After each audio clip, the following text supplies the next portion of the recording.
Ceci est un livre audio autogénéré par Google. Première partie. La société caribéenne française après 1946. 1. Anatomie du génocide silencieux.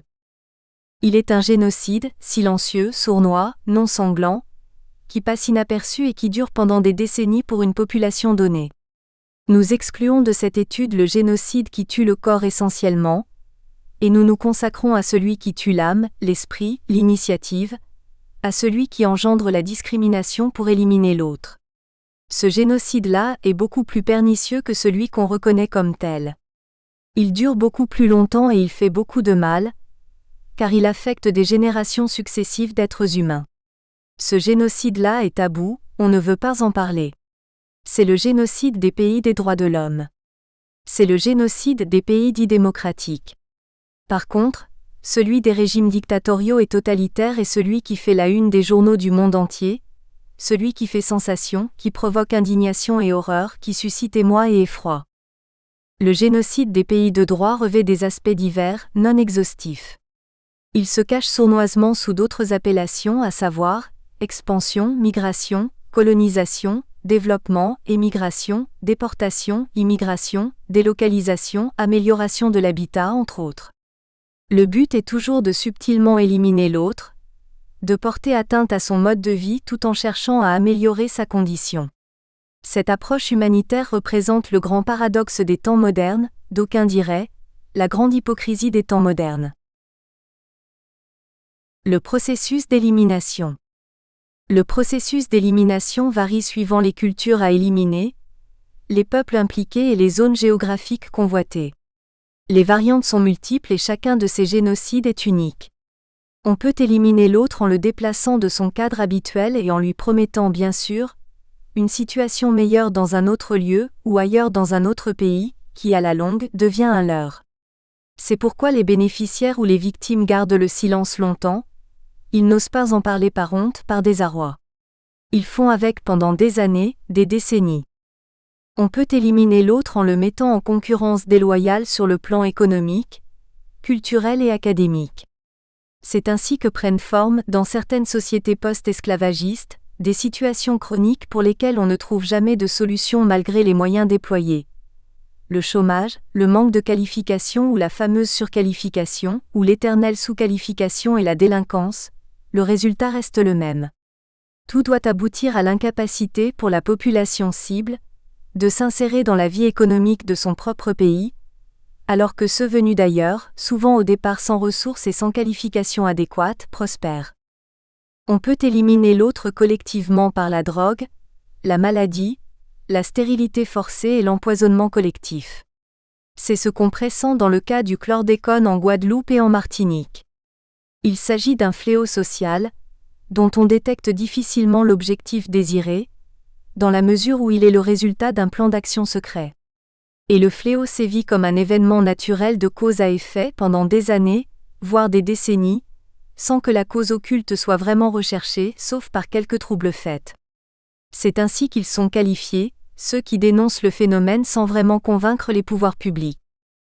On peut éliminer l'autre, en lui faisant s'éliminer lui-même, c'est le stade le plus avancé du processus. Alors, on a besoin de ne rien faire pour éliminer l'autre. En réalité, il finit par engendrer et entretenir sa propre élimination. Il intériorise tous les éléments qui le rendront destructif. Nous relevons la méthode Willie Lynch plus tard dans notre étude. En fait, il ne s'en tirera pas, car il n'est pas conscient de ce qui lui arrive, et cela devient un cercle vicieux. Si collectivement rien n'est fait par ceux qui ne sont pas atteints de ce mal pour aider les autres à sortir de cette condition, les handicaps psychologiques se perpétuent au fil des générations et génèrent une multiplicité d'autres handicaps. Le processus de destruction. Le processus d'élimination de l'autre s'accompagne inexorablement d'un processus de destruction de l'autre, et l'homme a perfectionné cet état tout au long des siècles. Ce n'est donc pas particulier à notre époque. C'est aussi vieux que le monde. La conquête des continents s'est effectuée grâce à ce processus d'élimination. La prise de pouvoir et le maintien au pouvoir participent de ce même processus d'élimination. Nous admettons volontiers qu'il est l'essence même de la survie des hommes sur cette planète Terre. Toute élimination de l'autre a pour corollaire la destruction de l'autre, et vice-versa. Elle présente un double aspect. Elle peut être, d'une part, le désir de faire violence pour faire disparaître physiquement, c'est le cas des génocides sanglants, des massacres, des guerres qui sont une manifestation extrême de la haine de l'autre dans le but de satisfaire un idéal supérieur justifiable uniquement pour l'une des parties en présence. Elle peut être d'autre part le désir de faire violence psychologiquement, émotionnellement, économiquement sans provoquer la mort bien sûr. C'est un processus de destruction lente, peu spectaculaire, car le vide engendré par l'élimination d'un groupe bien défini est remplacé par un autre groupe visiblement différent, mieux adapté à la situation qu'on projette de mettre en place. La nature ayant horreur du vide, ce remplacement s'inscrit dans le cheminement normal de l'évolution de l'espèce humaine ou des évolutions sociétales. C'est ainsi que les génocides se parent d'additifs variés suivant les modes de remplacement, substitution, dilution, métissage, et il y en aura d'autres, tant que le monde est monde. Ces génocides sont tolérés, car en fin de compte, les perdants sont les socialement faibles, considérés comme des tarés, donc humainement éliminables. Et ces éliminations ne sont pas considérées comme des génocides, car il n'y a pas d'effusion de sang et l'idéal supérieur recherché profite aux groupes dominants ou économiquement forts, qui s'imposent ainsi aux groupes faibles. Le Nouveau Monde en particulier est né de ce processus de domination et d'extermination presque totale des premiers habitants, les Amérindiens. Mais tout au long des presque 6 siècles écoulés, le processus de domination s'est manifesté par la traite transatlantique, la déportation des Africains, leur implantation forcée dans les plantations du Nouveau Monde et leur asservissement. Tout cela dans un idéal justifiable de créer un nouveau monde, une nouvelle société humaine. Le processus d'assimilation. Alors que les peuples d'Afrique, de la Caraïbe anglophone et de l'Inde aspiraient à l'indépendance, les colonies françaises d'Amérique et de l'océan Indien par le truchement de leurs représentants communistes à l'Assemblée nationale aspiraient à être assimilées à la République française. Il est paradoxal, avec le recul, que ce soit les communistes antillais et réunionnais qui formulèrent ces revendications, eux qui plus tard se sont prononcés pour l'autonomie de leur territoire. Il est sûr qu'on aspire à l'assimilation pour une raison bien déterminée, et que par la suite, on aspire à l'autonomie pour une autre raison. Raison apparemment irréconciliable. Même les colonies néerlandaises des Antilles négociaient leur pacte d'autonomie avec les Pays-Bas dès 1954 sous la forme de leur charte du royaume, et plus tard, celle de l'océan Pacifique s'acheminait vers l'indépendance, à peu d'exceptions près. Qu'est-ce donc l'assimilation ? A-t-elle 2 visages ? D'après l'historique de ce concept qui remonte à la période révolutionnaire, à la Déclaration universelle des droits de l'homme, il semble bien que oui. Dans la perspective des révolutionnaires, il s'agissait effectivement d'une mise sous tutelle. Il fallait aider les affranchis à faire l'apprentissage de la liberté. Il s'agissait pour les révolutionnaires de perpétuer le principe de domination. Dans la perspective des affranchis, il s'agissait au contraire de quitter le statut d'esclave, de s'élever au rang de citoyen français, de revendiquer et de faire appliquer le principe d'égalité. 2 perspectives pour un seul phénomène dans un rapport dominant-dominé, dominant-assimilé, dominant-assisté. L'un fier de sortir l'autre de sa barbarie, l'autre fier d'être élevé au rang d'homme français égal, enfin considéré. Au départ, c'est une situation gagnant-gagnant, mais cela ne dure pas. La déception s'installe très vite. Ainsi, 1 an après le vote de la loi d'assimilation numéro 46 à 451 du 19 mars 1946, transformant les 4 colonies d'Amérique et de l'océan Indien en départements français d'outre-mer, Aimé Césaire, le rapporteur de cette loi pour les colonies françaises d'Amérique, exprime son désarroi à l'Assemblée nationale dans un discours du 26 avril 1947 en ces termes. Nous sommes nombreux, de plus en plus nombreux, à croire que le statut des départements d'outre-mer doit être repensé et modifié. Nous croyons qu'il est dépassé par la vie, par l'histoire, condamné par l'évolution, et qu'il y a danger à s'y agripper de façon superstitieuse. En face de l'Afrique noire, en face de l'Afrique tout court qui se décolonise et accède à l'indépendance, en face des Comores qui accèdent à l'autonomie, Il n'est pas raisonnable de croire que l'on pourra maintenir encore longtemps le statut actuel des départements d'outre-mer, cette départementalisation qui fait que nos territoires sont à l'heure actuelle les seuls territoires d'administration directe de l'ancien empire colonial français. Révélation pathétique car en fait, Aimé Césaire admet qu'il s'est trompé. L'assimilation politique n'a pas semblé satisfaire l'aspiration des Noirs antillais à l'égalité. Mais en 2009 les Antilles, qui traversent une crise sociale et identitaire sans précédent, n'arrivent pas à sortir de cette situation de dépendance économique, sociale, émotionnelle et psychologique et revendiquent que les travailleurs soient traités avec plus de considération et plus d'équité. L'état de dépendance n'avait pas été perçu par les partisans de l'assimilation. Découlant directement de l'assimilation, la dépendance devenait l'élément destructeur par excellence dans la société post-esclavagiste. L'assimilation se révélait être pour l'assimilé, une relation d'impuissance, d'aliénation et de soumission à un système qui à la fois élevait et avilissait, débouchant à long terme sur une régression psychologique, à l'opposé de tout progrès humain. Ainsi on vit dans l'autre, pour l'autre, à travers l'autre. On plonge dans une incapacité généralisée, sans s'en rendre compte. On adopte la supériorité arrogante de son oppresseur, sans s'en rendre compte. On se perd. On n'est plus soi.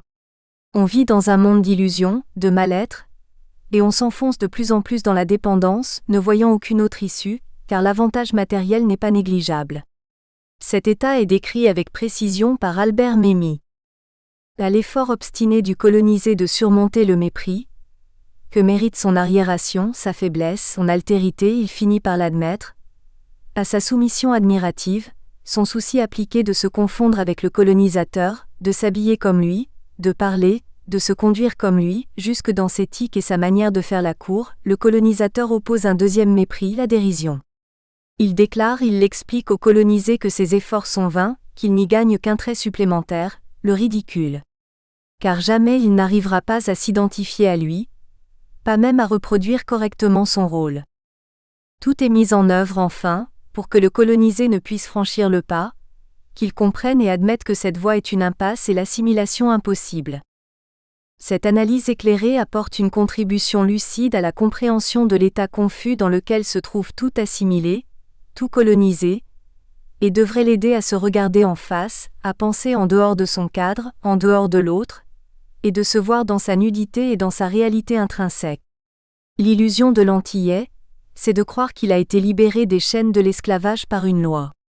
En fait, il est passé dans un état d'esclavage mental, car la relation entre maître et esclave n'a pas changé dans la nouvelle structure sociétale créée pour lui, et non par lui, et son langage est le reflet de cette aliénation. L'Antillais parle toujours de la métropole, quand il se réfère à la France, et l'autre est le métropolitain. Mais il ne peut avoir de métropole sans colonie, serait-il alors un colonisé, sans vouloir l'admettre ? Il ne le croit pas vraiment, car il a été intégré à la République française, donc il est français, et par voie de conséquence, intégré à l'Europe, il est donc également européen. En outre, il vit dans la Caraïbe, alors il est caribéen, tout en vivant mentalement en dehors de cette région. Comment concilier toutes ces identités géographiques en un seul individu ? C'est le dilemme de l'Antillais. L'Antillais européen peut-il s'intégrer dans sa région géographique sans sentiment de supériorité ? L'Antillais caribéen peut-il être européen sans sentiment d'infériorité ? Il ne peut choisir. Il est persuadé que son identité est multiple. Il refuse de choisir, car il croit qu'il est valorisé dans son assimilation à l'autre. Invariablement, il est toujours fier de jouer le rôle du colonisateur. C'est lui que la France utilise pour coloniser l'Afrique et les colonies de l'océan Indien. Edward Glissant rappelle ce phénomène en ces termes. On voit alors les Antillais fournir des cadres ou des sous-cadres à la colonisation en Afrique, où ils sont considérés comme des blancs et hélas se conduisent comme tels. La politique française est alors de favoriser l'éclosion de ces sous-cadres, ce qui peut expliquer en partie la formation d'une pseudo-élite, plus que tout autre persuadée qu'elle participe à la vie de la nation. Ce sont également les fonctionnaires rebelles des Antilles que l'État punissait de la sorte en les extirpant de leur milieu natif, car ils passaient pour ceux qui troublaient l'ordre public. L'historien Oruno Lara nous rappelle le contenu de l'ordonnance d'octobre 1960.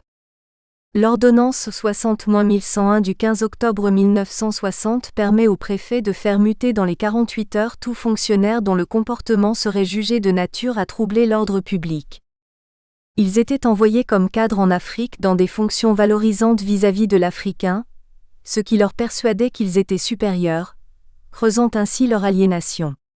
Si bien que l'évolution identitaire des Antillais ne s'est jamais faite normalement, et la croyance qu'ils étaient avant tout français s'est ancrée dans leur structure mentale, de génération en génération, compromettant ainsi le plein développement de la personnalité antillaise et l'affirmation naturelle de sa liberté car basée sur une fausse égalité.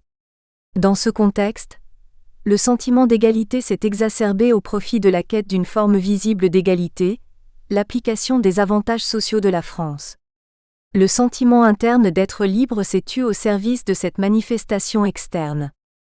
L'assimilation, c'est aussi vu de l'antillais, la volonté de voir s'appliquer dans leur totalité les lois de la République dans ces contrées lointaines ultramarines. C'est une satisfaction qui comble son désir d'égalité.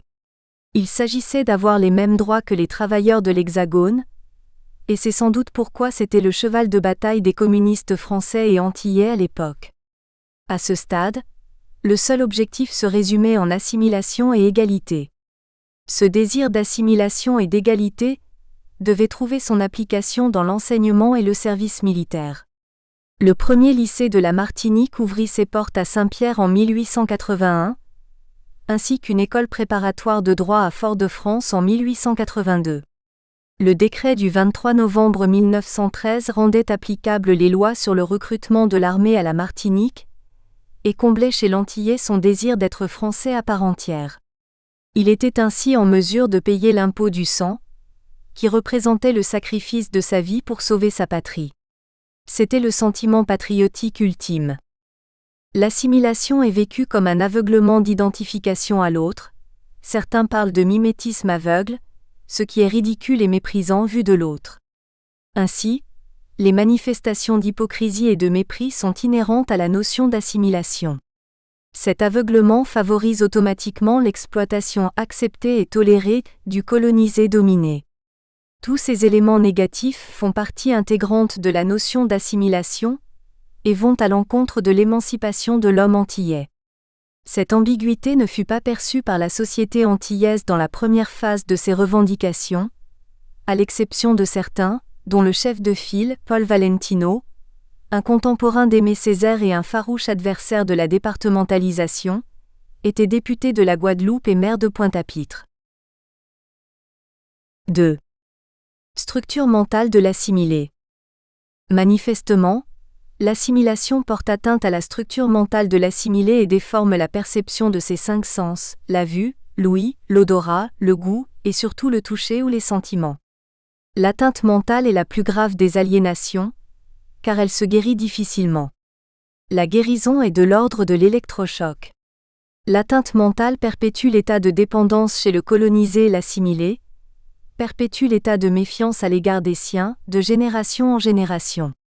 Son langage devient le reflet fidèle et inconscient de cette aliénation, et dans les 64 ans de départementalisation, ce langage a atteint le plus haut degré d'aliénation et d'incohérence sémantique, car il est devenu caricatural et par conséquent ridicule aux yeux de tous sauf lui. Même si la validité et la véracité historique du fameux discours de William Lynch ne sont pas établies, il semble difficile de contester sa valeur psychologique. William ou Willie Lynch était propriétaire d'esclaves sur une île des Antilles britanniques, et en 1712, il rendit visite aux propriétaires d'esclaves de la première colonie de Virginie en Amérique, sur les rives du fleuve James. Pour ceux qui ne connaissent pas ce discours, cela vaut le détour, car l'explication qu'il donne de ces méthodes peut avoir un effet thérapeutique sur l'assimilé. En voici la substance traduite de l'anglais. Je suis là pour vous aider à résoudre quelques-uns de vos problèmes avec les esclaves. Votre invitation m'est arrivée sur ma modeste plantation aux Antilles, où j'ai expérimenté quelques-unes des plus récentes, bien qu'anciennes, méthodes pour contrôler les esclaves. La Rome antique nous envierait si mon programme est mis à exécution. Lorsque notre bateau remontait le fleuve James, j'ai assez vu pour me rendre compte que votre problème n'est pas unique. Alors que Rome utilisait des troncs en forme de croix pour fixer les corps humains en grand nombre le long de ses anciennes voies, ici vous utilisez l'arbre et la corde à l'occasion. J'ai capté l'odeur d'un esclave mort suspendu à un arbre à quelques kilomètres d'ici. Non seulement vous perdez un stock précieux avec les pendaisons, vous avez des soulèvements, les esclaves s'enfuient, vos récoltes restent sur pied dans les champs trop longtemps pour en tirer un profit maximum, vous êtes victime d'incendies occasionnels, vos animaux sont tués. Messieurs, vous connaissez vos problèmes. Je ne suis pas venu pour énumérer vos problèmes. Au contraire, je suis venu pour vous présenter une méthode pour les résoudre. Dans ma sacoche, j'ai une méthode pour contrôler vos esclaves noirs qui a fait ses preuves. Je vous garantis que si elle est appliquée correctement, elle contrôlera les esclaves pendant au moins 300 ans. 2012. Ma méthode est simple. N'importe quel membre de votre famille ou votre chef d'atelier peut l'utiliser. J'ai défini un certain nombre de différences chez les esclaves, et j'ai pris ces différences et je les ai magnifiées. J'utilise la peur, la méfiance et l'envie comme moyen de contrôle. Ces méthodes ont marché sur ma modeste plantation aux Antilles, et elles marcheront dans le Sud. Prenez cette liste simple de différences et examinez-les soigneusement. Au début de ma liste il y a le mot « age » mais je l'ai placé là uniquement parce qu'il commence par A. Le second est couleur ou teint, il y a intelligence, taille, sexe, grandeur des plantations, rôle sur la plantation, attitude des propriétaires, lieu où habitent les esclaves, dans la vallée, au sommet du morne, à l'est, à l'ouest, au nord, au sud, s'ils ont des cheveux lisses, crépus, s'ils sont grands, petits. Maintenant que vous avez une liste de différences, je vous donne le plan d'action. Mais auparavant, je vous assure que la méfiance est plus forte que la confiance, l'envie est plus forte que l'adulation, le respect ou l'admiration. L'esclave noir, après avoir reçu cet endoctrinement continuera, l'alimentera et la perpétuera tout seul pendant des siècles, peut-être des millénaires. N'oubliez pas que vous devez monter le vieillard noir contre le jeune noir, et le jeune noir contre le vieillard noir. Vous devez utiliser les esclaves à peau claire contre les esclaves à peau foncée, et les esclaves à peau foncée contre les esclaves à peau claire. Vous devez utiliser la femme contre l'homme, et l'homme contre la femme. Vous devez faire vos domestiques et contremaîtres blancs se méfier de tous les noirs, mais il est nécessaire que vos esclaves vous fassent confiance et soient dépendants de vous. Ils doivent n'aimer, ne respecter, n'avoir confiance qu'en vous. Messieurs, cette série de conseils constitue la clé du contrôle. Utilisez-les. Faites votre femme et vos enfants les utiliser, ne ratez pas une seule occasion de le faire. Si vous les utilisez sans relâche pendant 1 an, les esclaves seront perpétuellement méfiants entre eux. Merci messieurs. Sans commentaire. Prenons la Guadeloupe continentale. Au début de la départementalisation, le mot Guadeloupe suffisait, mais une trentaine d'années plus tard, à mesure que la déstructuration mentale produisait ses effets incohérents, il a fallu ajouter continental à Guadeloupe. Comment une île peut-elle être un continent? Par quelle métamorphose cela se produit-il? Cette association est inconcevable et erronée, surtout quand il s'agit d'expliquer à un enfant la différence entre une île et un continent. L'esprit non assimilé, lorsqu'il entend Guadeloupe, sait exactement de quelle île il s'agit. Le mot continental est de trop. Mais l'assimilé veut ajouter autre chose, qui est de l'ordre de sa perception mentale de la réalité. Il veut peut-être dire que la Guadeloupe a des dépendances et qu'elle est l'élément central, comme l'est la France vis-à-vis de lui. Puisque l'assimilé s'identifie au Français, son île peut bien être un continent car la France est un continent. C'est un raisonnement simple. Nous observons également la propension de l'assimilé à se donner des étiquettes, ou à accepter toutes les étiquettes qui lui viennent de l'autre, comme si Guadeloupéen, Martiniquais, Guyanais ne suffisaient pas. De l'Hexagone, les Antillais et les Guyanais sont vus comme dans un ensemble, les DOM, et ils deviennent domiens. Par rapport à l'Europe, ils deviennent ultrapériphériques et ultramarins. L'assimilé ne se perçoit que par rapport à l'autre, qui est le centre, lui. Il est toujours la périphérie, il ne se voit pas comme le centre.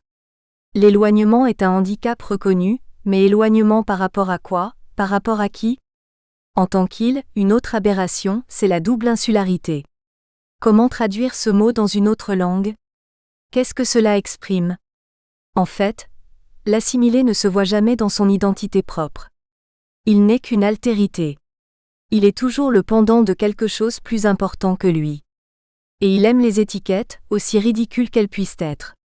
Les Antillo-Guyanais s'appellent volontiers négropolitains, par analogie à métropolitains.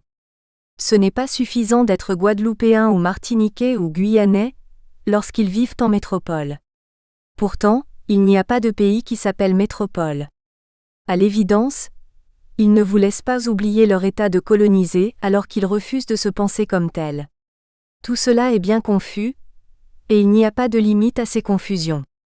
La confusion est à la mesure de la déstructuration mentale. Nous faisons référence à tous ceux qui ont en charge l'avenir d'un pays, de population, et qui tiennent des positions changeantes, voire contradictoires, qui oublient les positions qu'ils ont adoptées la veille. Lorsqu'on suit la politique des départements d'outre-mer, c'est un spectacle pathétique, courant chez nos élus, qui s'offre à l'observateur. Dans le cas de Saint-Martin, les élus sont décrits dans un précédent ouvrage en ces termes.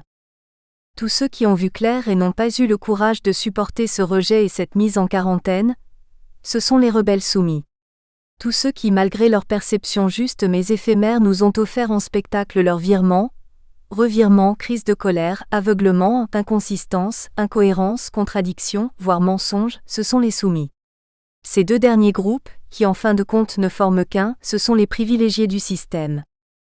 La dépendance psychologique, économique et politique est le cancer de la politique d'assimilation appliquée dans les départements d'outre-mer. La Réunion a atteint un degré extrême de cet état, caractérisé par son refus de s'identifier à la réforme constitutionnelle du 28 mars 2003 prévue pour les départements d'outre-mer. En effet, l'île de la Réunion dans l'océan Indien s'est déjà retirée de cette réforme par un amendement à la Constitution. Elle renonce définitivement à ses droits. La Réunion s'est exclue. Les Réunionnais sont satisfaits de leur état de dépendance à la France. Ils ont peur d'être abandonnés. L'historienne réunionnaise, dans son ouvrage « Abolir l'esclavage, une utopie coloniale », explique l'aspect pathologique de cette peur en ces termes. Cette dépendance modèle aussi les liens sociaux au moment précis où la population accède enfin aux lois sociales en vigueur en France. Allocations familiales, aides médicales gratuites et autres aides sociales sont distribuées en fonction de la bonne conduite des récipiendaires. Ainsi s'élabore une pathologie créole caractérisée par l'absence du père, une présence envahissante de la mère, une impossible autonomie du moi, une dépendance structurelle, un défaut d'accès au symbolique. Elle touche aujourd'hui la majorité de la population, les fonctionnaires comme les érémistes. Elle affecte toute perspective, et elle s'est aggravée ces dernières années. La peur engendrée n'est donc pas une simple peur. C'est une peur d'emblée déstructurante, c'est une peur avilissante, c'est une peur infantilisante. C'est une peur chronique qui semble être irréversible. Le pays des droits de l'homme peut-il encore se targuer d'une quelconque mission civilisatrice, lorsqu'il impose jusqu'à nos jours, au XXIe siècle, à ces populations d'outre-mer une nouvelle colonisation ? La nouvelle colonisation, explique Françoise Vergès, s'exprime dans le renforcement de la dépendance à la France et de l'imitation de modèles de consommation et de conduite perçus comme français. Les Réunionnais sont appelés à s'enivrer de cette dépendance. Enfin, c'est une peur qui isole d'êtres humains différents, même s'ils sont proches. Et Françoise Vergès d'ajouter : la crainte d'un abandon par la France réveille le sentiment ancré de ne pouvoir s'en sortir tout seul, d'être trop loin, trop éloigné de tout, trop excentré par rapport à la France. Autour, l'étranger, le mauricien, le malgache sont ressentis non comme des alliés, ou d'éventuels partenaires historiques mais comme une menace. Cela ne se rapproche-t-il pas des relations antillaises avec la Caraïbe anglophone, avec Haïti, surtout depuis les derniers événements du tremblement de terre qui ont flatté la supériorité technique et technologique de l'appartenance des Antillais à la République française ? Quoique les Antillo-Guyanais n'aient pas atteint un tel degré de dépersonnalisation, ils n'en sont pas à l'abri. Ils luttent encore, en quête d'un équilibre salutaire testant les notions d'autonomie, de dépendance, de libération des liens historiques. Il faudrait se demander aussi si l'état mental de peuples déjà atteints par ce degré de dépendance extrême correspond aux aspirations de la personnalité antillo-guyanaise. Dans l'état actuel des choses, il ne faudrait pas se tromper de combat. Il ne s'agit pas d'autonomie politique, mais bien d'une notion plus individuelle. Il s'agit d'autonomie psychologique, de responsabilisation existentielle. En d'autres termes, résoudre des problèmes psychologiques à l'aide de solutions politiques nous fait tomber dans le piège de ceux qui veulent perpétuer à leur profit la dépendance économique. Le mal est psychique et non politique. La colonisation moderne n'est plus un concept politique, mais relève du domaine de la manipulation psychologique, de la mainmise sur le devenir d'êtres humains. C'est un concept qui accumule tous les aspects négatifs de l'exploitation de l'homme par l'homme. C'est un concept contraire aux valeurs républicaines de liberté, égalité, fraternité, issu de la Révolution française de 1789. C'est un concept qui piétine toutes les aspirations des hommes épris de liberté. Mais ne pensons pas que le colonisateur dominant ne participe pas de la même pathologie destructrice et avilissante. Il se retrouve également dans un cercle vicieux, où il lui est difficile de sortir, et il ne peut vivre agréablement que dans cet environnement binaire s'il y est habitué. L'état de dépendance est absolument réciproque. Le dominant pense qu'il ne peut fonctionner sans le dominé. Il dépend du travail illégal et à bon marché du dominé. La dépendance du dominant est subordonnée à sa soif d'exploitation et d'enrichissement au détriment des droits élémentaires du dominé, et la dépendance du dominé, à son impatience de pourvoir à sa survie par sa soumission et son obéissance aux ordres excessifs et dictats opprimants du dominant. Il y a lien, mais il y a également séparation. Séparation ethnique, géographique et sociale. C'est ce lien qui hypocritement anime les élans humanitaires de certains dominants, car l'exploitation de la misère est également une aberration de la société moderne. Le dominant possède la propension à donner des étiquettes à l'autre, d'autant plus que ce dernier s'y prête volontiers, domien, ultramarin, ultrapériphérique. Parfois les relations entre les mots et leur utilisation sont claires. Dans d'autres cas, le dominant abuse volontiers de vocables comme la République, la laïcité, la diversité qui expriment alors ce qu'il n'ose pas vraiment dire. Le noir devient un black, ce qui sonne aussi péjoratif et méprisant que l'américain nigger, parce qu'en utilisant black, un mot étranger, cela l'empêche de vraiment exprimer sa différence raciale dans sa langue, ce qui n'est pas républicain. Le dominant utilise volontiers des vocables extrémistes pour qualifier ceux qui résistent à l'intégration dans son système de domination ou de francisation. Ils étaient qualifiés de communistes et indépendantistes autrefois. Aujourd'hui, ils sont racistes et xénophobes. Il utilise l'État et la République dans des contextes qui impliquent des évocations qu'il n'est pas facile de comprendre. Il en est de même de l'usage subjectif des vocables département d'outre-mer et département français d'Amérique, qui tout en se référant à la même chose ont des connotations différentes. C'est ainsi que le dominant joue sur les émotions et l'imaginaire de son interlocuteur.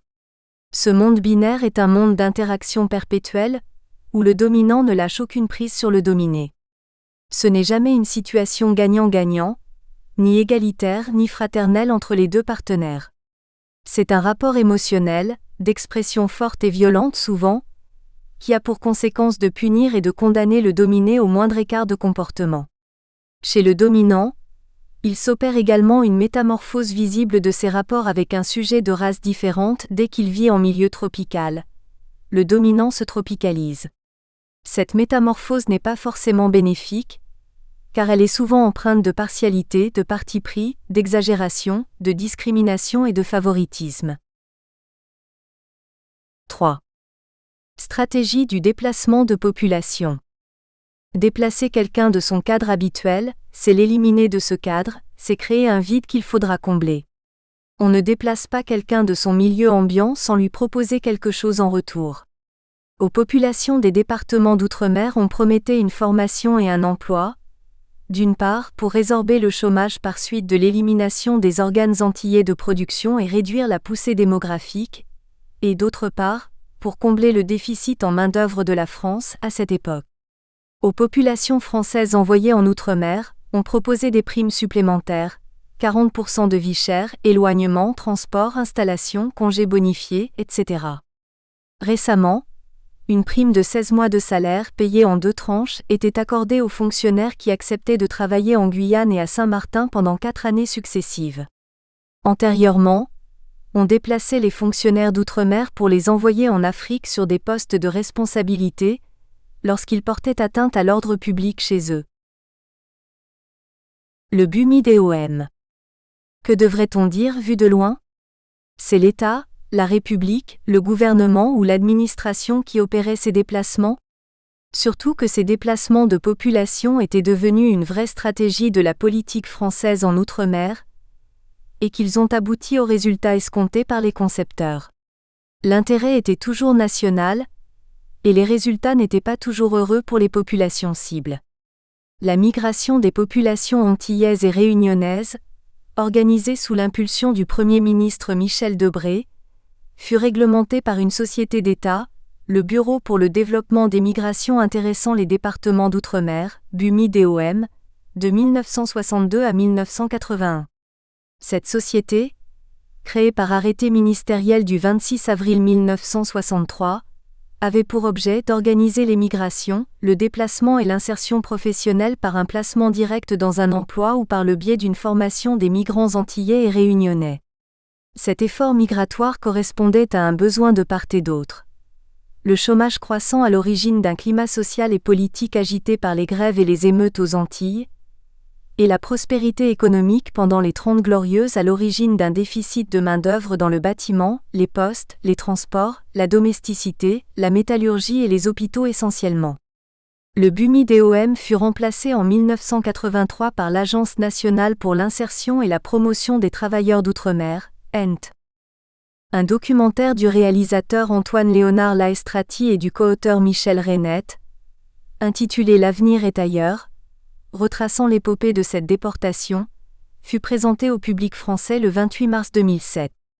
Les départements d'outre-mer, à l'exception de la Guyane qui ne connaissait pas de surpopulation, ont ainsi perdu avec ce programme de 19 ans, une population jeune de 70 615 personnes, Guadeloupe, 16 562, Martinique, 16 580, La Réunion 37 473, soit 44,7% des apostrophes. Un total de 157 000 migrants venus d'outre-mer pour s'installer en France au cours de cette période, dans le cadre du service militaire, de la mutation de fonctionnaires ou d'une migration désirée. C'était une migration de travail au départ qui se transforma en migration de peuplement à partir de 1970 avec les procédures de regroupement familial. Pendant cette même période, une propagande était orchestrée pour encourager les hexagonoïas s'installer aux Antilles et à La Réunion. On promettait à ces migrants français, dans ces îles exotiques vidées de leur force de travail, un avenir prospère et des conditions de vie très avantageuses, contrairement aux migrants antillais qui, quel que soit leur niveau d'instruction, étaient souvent relégués à des emplois subalternes ou tombaient dans la drogue et la prostitution. Cette différence de traitement témoignait de l'hypocrisie avec laquelle les élus nationaux ont tenté de résoudre les problèmes de chômage et de surpopulation dans les départements d'outre-mer. Les déplacements se faisaient ainsi dans les deux sens, à la différence que le traitement et les perspectives d'avenir réservées aux migrants antillais étaient pour certains une source de désespoir et de découragement. L'intégration dans la société française posait des problèmes inattendus, tant au point de vue du travail et du logement, qu'au point de vue de leur identité et leur évident statut d'immigrés noirs. Ce qui a valu les réactions véhémentes des responsables politiques et intellectuels antillais. Dans une interview du 2 février 2007, Antoine-Léonard Maestrati, scénariste et réalisateur de L'avenir est ailleurs, explique. J'ajoute qu'à l'époque, dans les années 60, bien que ce soit un département français, les Antilles étaient une société coloniale. Le noir pauvre était un moins que rien. On lui a fait croire qu'il était un Français comme tout le monde. Quand il partait vers la mère patrie, il partait pour le paradis. Quand les Antillais sont arrivés en France, ils n'ont pas été considérés comme des Français. Ils étaient noirs. Le BUMI-DOM fut le deuxième voyage transatlantique après celui de l'esclavage. Ce qui m'a frappé, moi qui ne suis pas antillais, c'est cette suite de l'exploitation de l'homme par l'homme. Comme les Noirs qui travaillaient dans les champs de canne à sucre devenaient un poids, puisqu'il n'y avait plus de travail et que des mouvements révolutionnaires étaient nés, il fallait faire quelque chose. La traite négrière n'étant plus possible, elle a laissé place à une traite migratoire. Ce qui est condamnable, ce n'est pas que les gens soient venus en France, c'est qu'ils n'aient pas eu le choix. Personne ne quitte son pays avec plaisir. On s'en va de chez soi, parce qu'on n'a pas les moyens de faire autrement. Cette politique de migration de masse est honteuse. On leur a même parlé de diplôme de femme de ménage, il fallait oser. Le film se termine d'ailleurs par des jeunes d'ici, des descendants de personnes parties par le Bumidum. Ils disent « Je suis antillais ». Mais là-bas on ne les reconnaît pas comme des Antillais, et ici on leur dit qu'ils sont noirs. Alors qui sont-ils ? Le journaliste Michel Reynet aborde également le problème de l'identité, vu de l'Hexagone. Césaire a qualifié cette période de génocide par substitution. Il ne faut pas oublier que parallèlement, on encourageait les gens à venir peupler les Antilles. On invitait les coloniaux à venir exercer n'importe quel métier. C'est hallucinant. Moi qui suis un nègre de la République, le discours de Sarkozy m'inquiète énormément. Je n'arrive pas à comprendre que quelqu'un qui risque de devenir président de la République fasse un parallèle dangereux entre immigration et migration. Alors que l'identité nationale, c'est nous tous. Sarkozy lui-même est hongrois d'origine. Quand quelqu'un comme lui prône ce genre de discours, il souligne que le rejet n'est pas d'ordre culturel mais ethnique. Voilà ce qui est dangereux. Là où le film rejoint aujourd'hui l'actualité, c'est que vous avez devant vous des nègres de la République qui sont plus anciennement français que M. Sarkozy. L'identité française est un conglomérat. La question identitaire est d'actualité, que ce soit aux Antilles ou en France.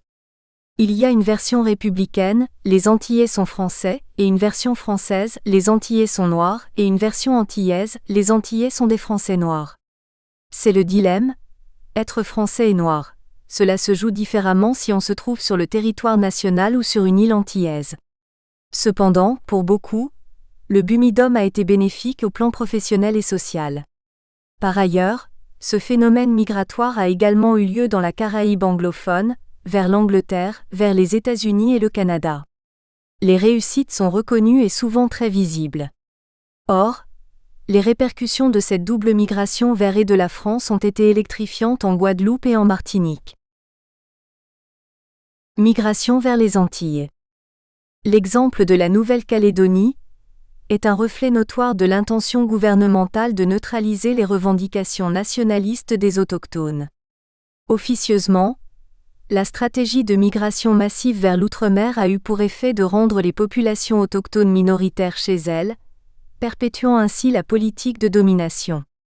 La lettre adressée en date du 16 juillet 1972 par le Premier ministre français à son secrétaire d'État Dom-Tom est très explicite sur ce point, car elle met en exergue le caractère essentiellement politique qu'a revêtu le déplacement de populations vers l'outre-mer et justifie toutes les variantes pratiquées, par la suite, selon les conditions locales, en vue d'assurer la pérennisation de la présence française aux Antilles. À court et moyen terme, l'immigration massive de citoyens français métropolitains ou originaires des départements d'outre-mer, la Réunion, devrait permettre d'éviter ce danger, en maintenant et en améliorant le rapport numérique des communautés.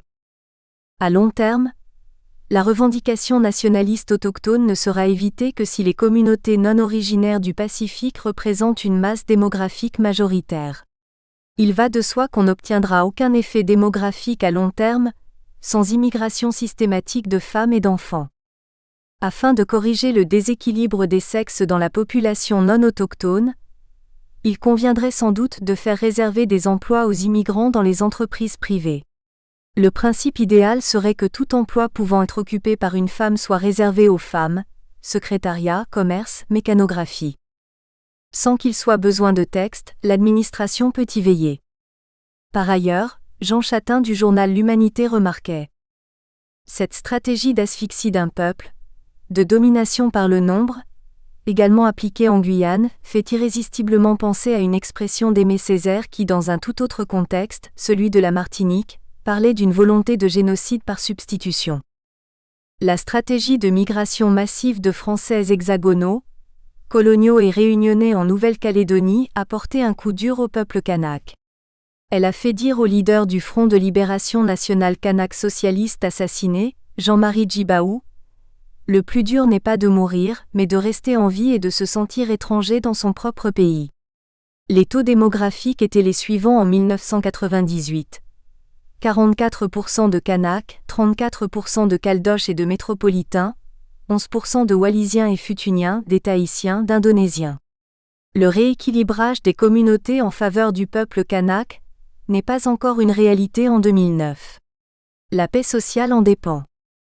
La Martinique et la Guadeloupe ont connu le même phénomène migratoire couplé de l'immigration clandestine au cours des années 80-90 et suivantes en provenance des pays de la Caraïbe. Dominique, Haïti, République dominicaine, Sainte-Lucie, Jamaïque, entre autres. L'attrait de la France n'a jamais cessé pour les Antillais, même si la migration a diminué après le Bumidum. La venue de nombreux fonctionnaires mutés dans ces deux départements a alerté les syndicats, les intellectuels et les partis politiques d'une possible menace de caldochisation des Antilles.